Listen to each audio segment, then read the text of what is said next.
মাটির সোদা গন্ধ আর উজ্জ্বল রঙের টান, এই নিয়েই আমাদের বাংলার স্বরাচিত্র।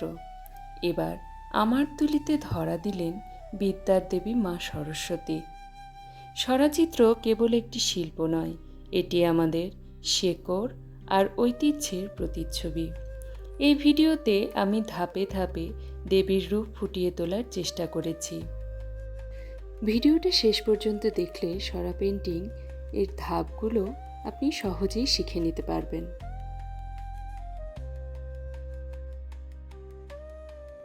মাটির সরা বা গোল চাকতি, এর উপরে এনামেল কালার দিয়ে বিভিন্ন দেবদেবীর ছবি আঁকা হয়। চিত্রশিল্পটির বিশেষ বৈশিষ্ট্য হল এর ফিগারগুলো অনেকটা জ্যামিতিক আকৃতির এবং কিছুটা ডেকোরেটিভ। গ্রামীণ বিভিন্ন ধরনের মোটিফের আলপনা দিয়ে স্বরাচিত্রগুলোকে অলঙ্কৃত করা হয়। বিষয়বস্তু হিসেবে সাধারণত মানুষ, ঘোড়া, হাতি, সূর্য এবং দৈনন্দিন জীবনের দৃশ্য ফুটিয়ে তোলা হয়।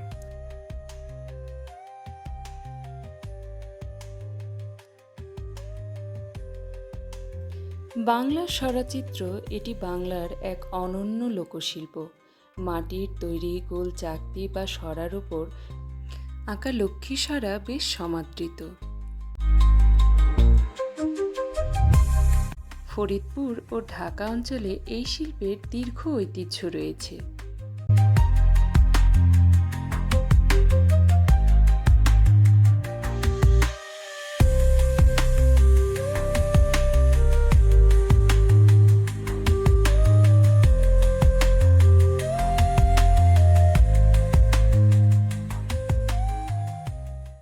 দেবদেবীর এই চিত্রকর্ম সম্বলিত সরাগুলো বিভিন্ন মাঙ্গলিক অনুষ্ঠানে ব্যবহৃত হয়।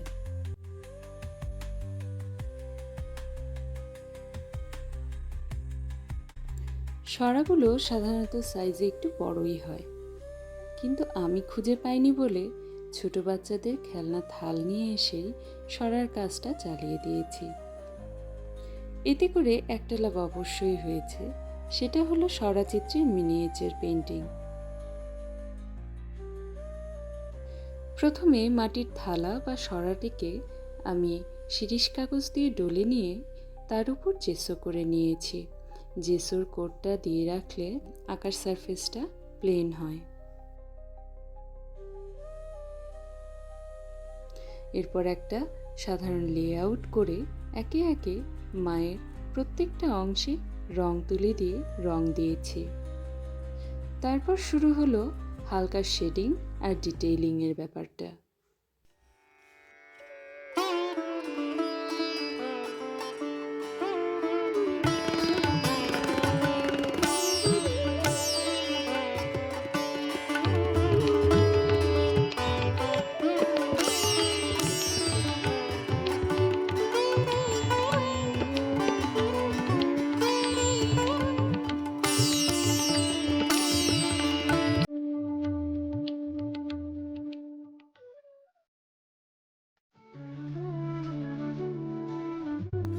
স্বরাচিত্র যেহেতু গ্রামীণ মানুষের সাধারণ কল্পনা, তাই এর মোটিভগুলো অনেক সাধারণ কিন্তু অনেক সুন্দর।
বছরের হাতেখড়ি উপলক্ষে আঁকা আমার এই মা সরস্বতীর মিনিয়েচার সরা পেন্টিংটা কেমন হলো অবশ্যই জানাতে ভুলবে না। তোমাদের প্রত্যেকের কমেন্ট আমাকে অনুপ্রেরণা যোগাবে।